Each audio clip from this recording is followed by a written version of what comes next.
first sermon I ever preached, I think I made one good statement in it.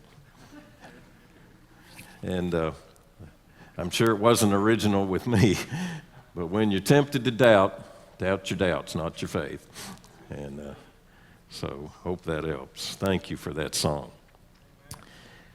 Now the message today, I'm approaching it, and it's, by the way, it's in Genesis 21, if you want to get there. Genesis 21, beginning with verse 22. And I'm going to approach this like an observer. I'm just kind of looking at these two guys and how they handled what could have been a difficult disagreement. It would have been like if I had witnessed two of my friends having a disagreement. Now, I wouldn't want to, and then I wanted to tell you how they did it. Now, I wouldn't want to name them, so I'll keep them anonymous. I'll call one Aaron and one David. And I'll just imagine that it happened on the second floor of the admin building. And I could see them having this, really kind of concerned about where their relationship was going and how this was going to work out. And I could see that it was about to go south. Now, wait a minute. Why do we say south? How many Southerners are here? That's kind of discriminatory, isn't it? My wife would not appreciate that at all, but right now, going south does not seem like a bad thing. I mean, where do you think President Loper is right now? Right before the snow and the ice and the cold, So maybe that was a bad way to say it. It was going to go bad anyway, okay? But these two imaginary guys worked it out really well. Shocked me how well they worked it out. And it turned out really, really well. And so the next day I see you, and I start telling you how Aaron and David made this thing that could have been bad actually improve their working relationship and their relationship with one another. Good job, imaginary people. That probably would have been more likely when you and I worked up there together. I really didn't see them do that, but I'm sure they would work it out before it went south, right? Well, that's what I'm doing here with Abraham and Abimelech. We're going to just observe what they did. Let's look at the scripture in Genesis 21, beginning with verse 22. At that time, Abimelech and Phicol, the commander of the army, said to Abraham, "God is with you in all that you do. Now, therefore, swear to me here by God that you will not deal falsely with me or with my descendants or with my posterity. But as I have dealt kindly with you, so you will deal with me and with the land where you have sojourned." And Abraham said, "I will swear." When Abraham reproved Abimelech about a well of water that Abimelech's servants had seized, Abimelech said, "I do not know who has done this thing. You did not tell me, and I have not heard of it until today." So Abraham took sheep and oxen and gave them to Abimelech, and the two men made a covenant. Abimelech set 7 ewe lambs of the flock apart, and Abimelech said to Abraham, "What is the meaning of these 7 ewe lambs that you have set apart?" He said, "These 7 ewe lambs you will take from my hand, that this may be a witness for me that I dug this well." Therefore that place was called Beersheba, because there both of them swore an oath. So they made a covenant at Beersheba.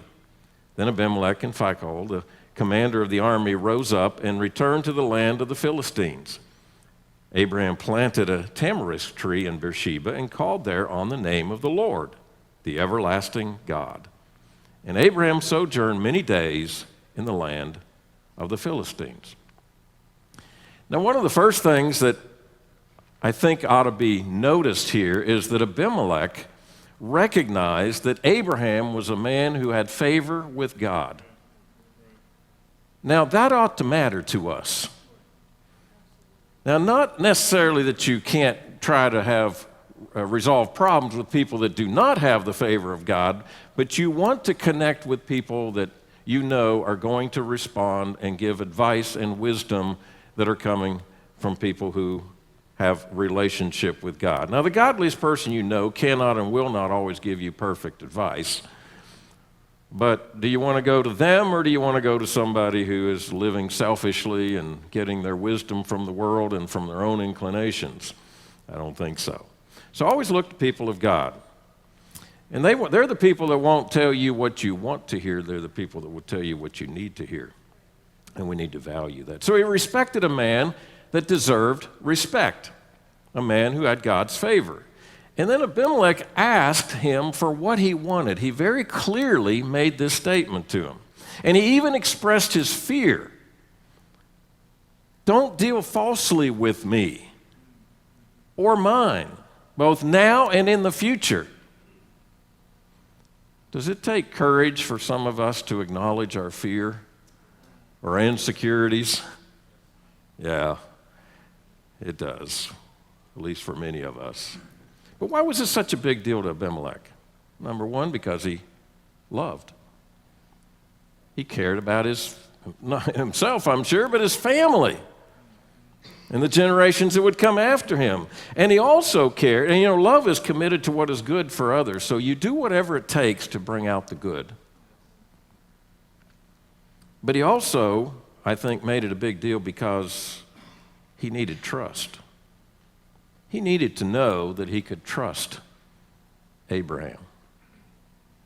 Now, Abraham was blessed by God. He had God's favor, but he certainly was a faulty human being.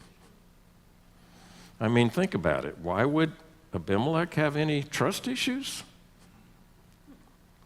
Have any idea what Abraham had told him? Sarah's my sister. In order to protect himself. And he probably didn't know, unless he had learned since, that this wasn't the first time that Abraham had done that. So he probably had some reason to wonder, can I trust this man? But whatever, establishing trust is absolutely critical to a good relationship. And it's possible to restore trust once it's broken, but it usually happens very slowly. And probably should happen very slowly. And he brought his military commander with him, Phicol, and that probably indicates that this was a big deal. This was serious. I mean, are we going to go to war, or are we going to have peace? Abraham was powerful enough that he was afraid. So it was a serious request. And he wanted safety. He wanted security. John Gottman said safety is the foundation of every good marriage or every good relationship. It is. Are you safe to be real, to be you? I used to, still do some, but used to talk a lot to couples here. Started dating. And one of the things I would say, are you able, here's some questions to ask, are you able to be you in this relationship? Now, it doesn't mean you don't need to improve on you, but can you be you? You can't change who you are and be manipulated by another person and expect to have a good relationship. So are you safe to be you? Are you safe to express yourself honestly? You can't have a safe foundation without trust. Abimelech made himself vulnerable, as I said, by revealing his fear and his concern. So he was honest, and Abimelech was in a good place, however, to ask. Why was he in a good place to ask? He had been kind to Abraham. It's a whole lot easier to go to somebody and ask for something that you need if you've been nice to them. If you've been a rascal and you say, this is what I want, you're probably not going to get very far. But Abraham consented to what was a good request, and it was a good request. Now, but it's interesting to me that since Abimelech was afraid and Abraham seemed to be kind of in the place of power here, that he could have tried to maintain the upper hand in this relationship. He could have manipulated Abimelech with his power because of Abimelech's fear. He could have been intimidating, controlling, self-protecting, self-serving. I've got this. This guy just boosted my ego. He's out here begging for me to be at peace with him. He's afraid I can whip him. I can take over. I'm the man. I'm the powerful one here. He's afraid of me. I've got power now. But he didn't do that because he was a man of integrity. And he actually cared for and respected Abimelech. Now, mutual respect that looks out for one another's good is a very powerful and a very good thing. And it seems to be in very short supply in our world today. And listen, to live unselfishly is to breathe life into both yourself and others in your relationships. There's a reason we're to love our neighbor as ourselves. But also notice that Abraham did not ignore an offense. The well. It's not a good thing to avoid addressing an offense that can affect a relationship. In fact, it's unkind to do it.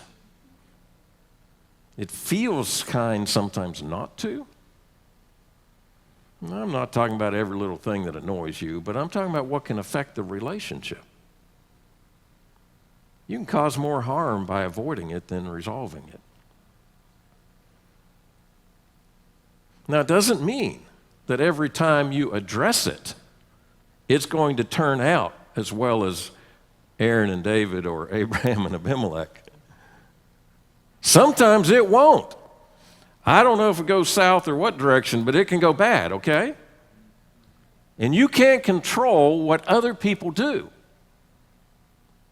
But you can definitely control what you do. And that's what we're responsible for.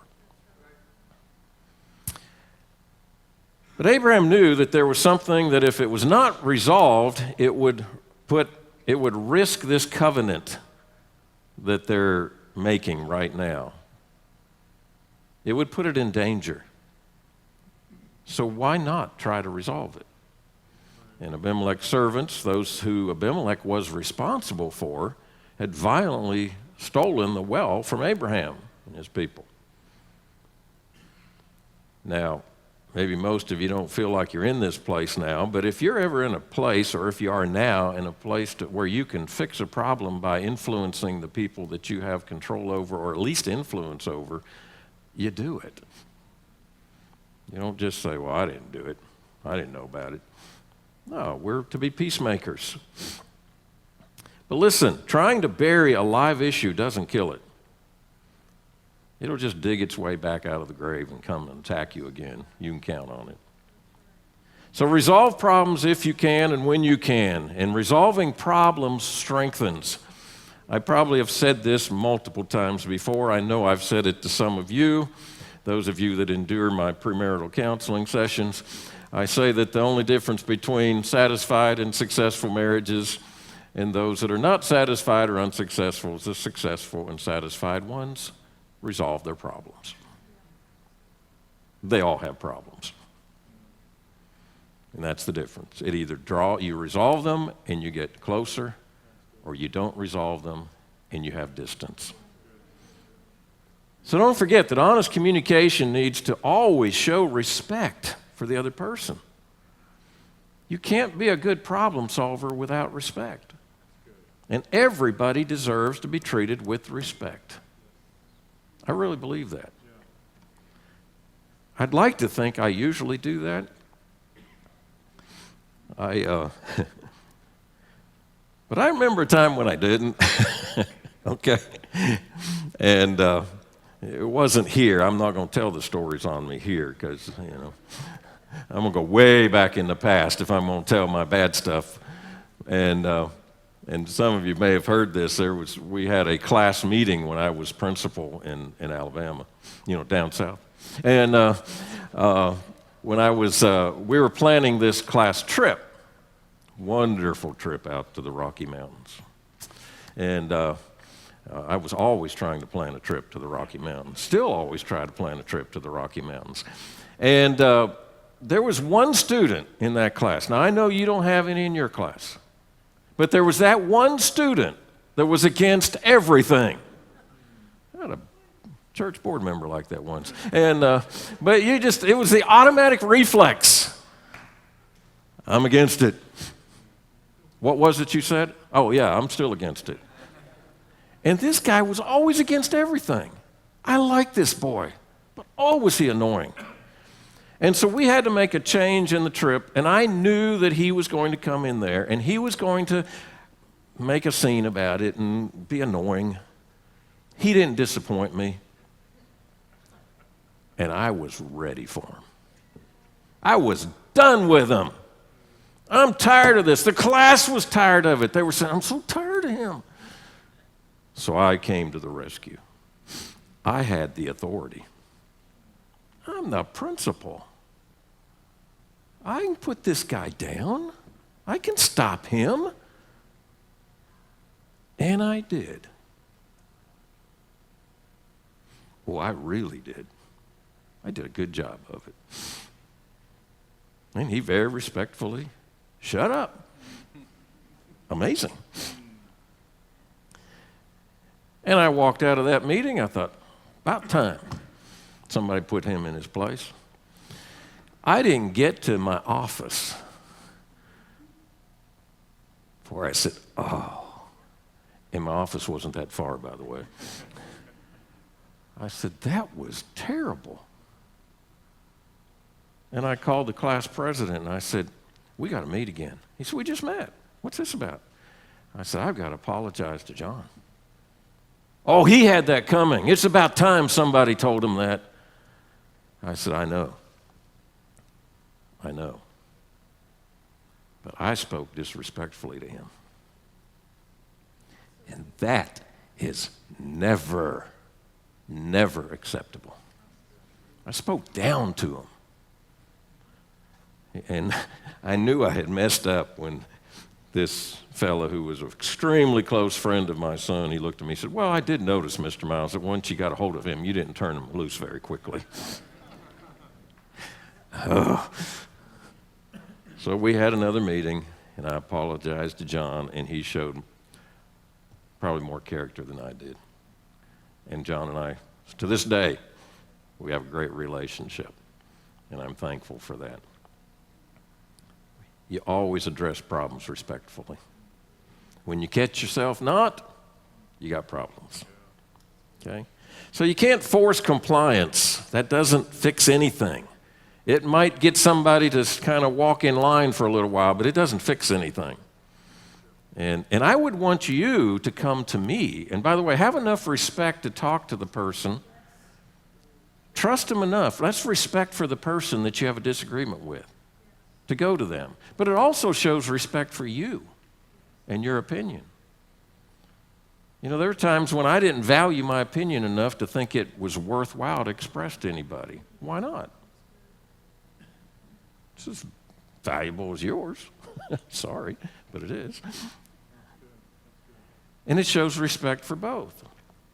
Now, I know there are some people who think their opinion's the only one that matters. I'm not talking about those people. But have enough respect to approach. And I want people to come to me. I had somebody do that not terribly long ago. We were trying to work out a situation, and the way I handled it was a little different than what they thought maybe I should have. And they came and they told me. Boy, did I appreciate that. I really did.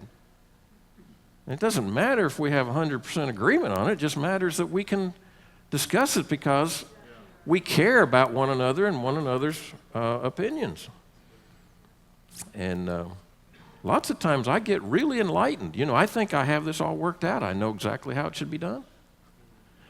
And I'm coming from my context, my background, my emotions, my personality, not theirs. And what I see and feel can be very different than what they see and feel. And so we need to communicate.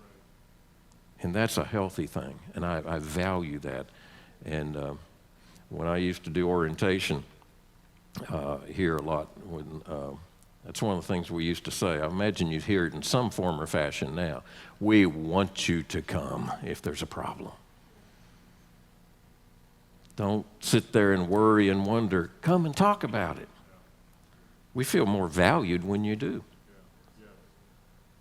But some people are afraid to, and they put it off. And, Abimelech said, I didn't even know about this. I can hear, why didn't you tell me this before? I've heard that before because I tend to be a processor, and my natural tendency in some situations is to just avoid it. I hate to admit it, but it's true. Not all situations, but some.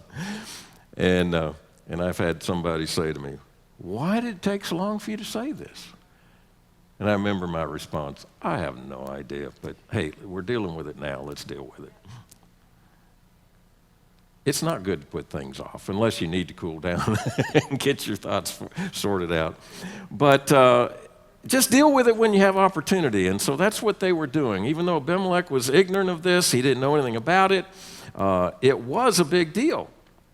And this could have undermined the agreement that they had. Now, some people put things off because they say, it's not that big of a deal.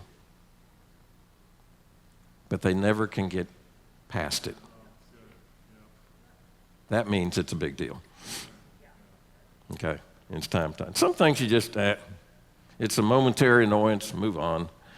I've told some people they were in a relationship and some characteristic of the person that they loved very much was annoying, and it didn't seem like that was going to change. I said inwardly, not outwardly, roll your eyes and move on. Come on. You can't fix everybody's quirks. They can't fix all yours either. But if you avoid it, it may indicate that it's a weak relationship. The relationship isn't strong enough to handle it, and then that's when you need to work on the relationship. It can indicate an overly fearful person. They won't like me if I tell them what I'm thinking.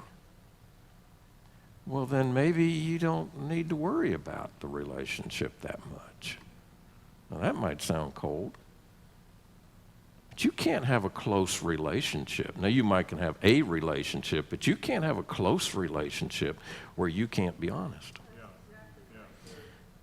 Some people feel like you need everybody's approval. I am very sorry, but in the best grammar I can say it, that ain't going to happen. I'll hurt their feelings. Now, that's a legitimate concern. But if it needs resolved, you be as nice and as respectful and as clear as you can and resolve it. And sometimes hurt feelings, people get over that. Normal people do. So this could indicate a deficiency in one's ability to connect with others. We can tend to be avoidant. We can be fearful of, and a lot of this goes way back. I don't know if I'm not going to take time to teach you attachment theory. You hear that probably in class, but it's really a pretty good thing to study. And we tend to develop it very, very young. Whether we feel we can trust our caregivers or trust other people. We can rely upon them. If you don't think you can trust people and rely upon them, do you think that's going to hinder how close you get to people? Yeah. Or if you decide that you don't have enough value for anybody to love and care for you, do you think that's going to hinder your relationship? And those kinds of things can cause you to avoid resolving problems or to resolve them in ways that are very hurtful. But when you feel secure and you can, you're not perfect, they're not perfect, we've all got unlikable qualities, we're all package deals, and we're just going to work with each other. That's what real friendship does. And it doesn't quit. And we're allowed to be vulnerable with each other, even sometimes in a bad moment.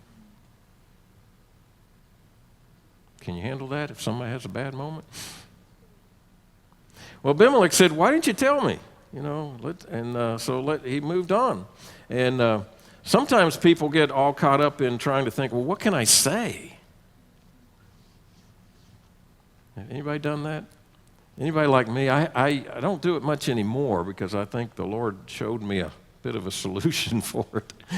But I used to deal with, if I had to deal with some real sensitive situation, I would get really concerned about how it was going to go, so I'd play it out in my mind. They're going to say this. I know they're going to say this. And if they say this, I'm going to say this. And then if they say this, I'm going to say this. And I wore myself out. And you know what I found out? Whatever I played in my mind hardly ever came to pass. So I wasted all that time and energy. And I've started something. Maybe this is food. Now, there's times you ought to try to plan what you're going to say probably. But you know, I don't do a whole lot of that anymore. I remember times when I'd have to go into a meeting where I thought it could go, get sensitive, or a phone call.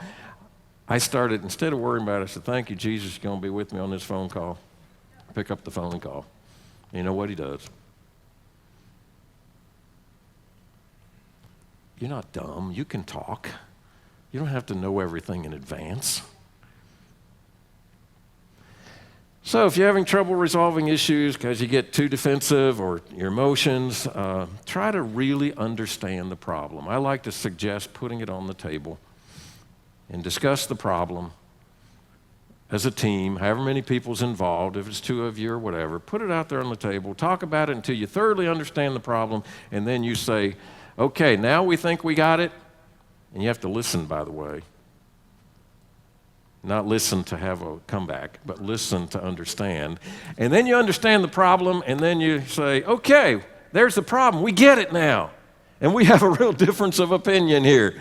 But we're a team, and we're a good team, and we're going to solve that problem together. And when Abimelech, by the way, was saying, I didn't know what was happening here, and I don't know who's done this thing, make sure that things are clear. Have clear expectations. We often expect people to meet our expectations when they have no clue what our expectations are. We think we're clear on it. We need to make sure they're clear on it. But notice also, and I'll wrap this up here, notice that Abraham swore to grant Abimelech's request before he resolved the complaint about the concern about the well. Now, I found that interesting. I almost want to challenge that, saying, wait just a minute, Abraham, you should have kind of got that cleared up first. I think he's showing grace and trust in Abimelech. And the fact that the relationship didn't have to be perfect. Abimelech didn't have to be perfect. Abraham certainly wasn't. And they could still have a good relationship and resolve this. Well, I'm going to skip there quickly because I'm not going to catch all these notes here, and you don't want me to because you don't want it to start icing before we get out of chapel. But what they did later with the sheep and the gifts and the sacrifices here was to just show this was deadly serious. This agreement was serious. And they weren't this was not just a flippant thing. They were committed to what they had agreed on. They gave their word, and there would be serious consequences if they didn't keep it. And even planted a tree as a reminder of the covenant. It doesn't hurt to have things to remind us of our covenants and of our agreements. Abraham, last of all, caught on the everlasting God. We can learn a bunch of skills. I've studied quite a bit about conflict resolution and relationships, but we need God. To be a peacemaker, we need the God that gives peace. To really love, we need the God who is love. We're very handicapped if we're not working from Him. There's nothing more important than relationships with God and with people. You've heard me say it over and over again, 2 great commandments. Relational. Love God, love people. Nothing is more important than that. But relationships are very powerful. And they can wound us. They can break us. They can damage us. And so it's easy to look at them and say, it's not worth it.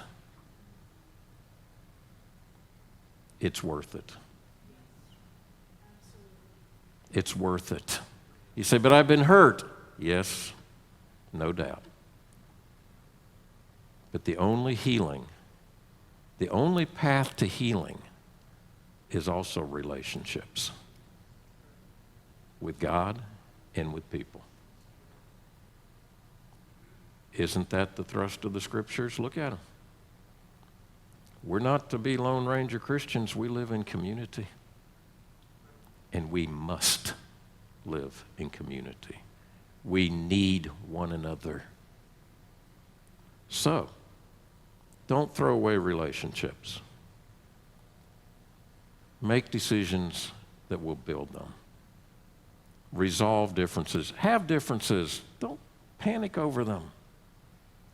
Fix them. Be part of a good team and fix them. Don't sacrifice relationships because of problems. Let those things strengthen you in the relationship. And you'll find healing if you've been damaged. And even if you don't feel like you've been damaged, you'll find even greater health and a greater life. And that's where life is. Loving God and loving people. Please stand with me for prayer. We're glad you joined us.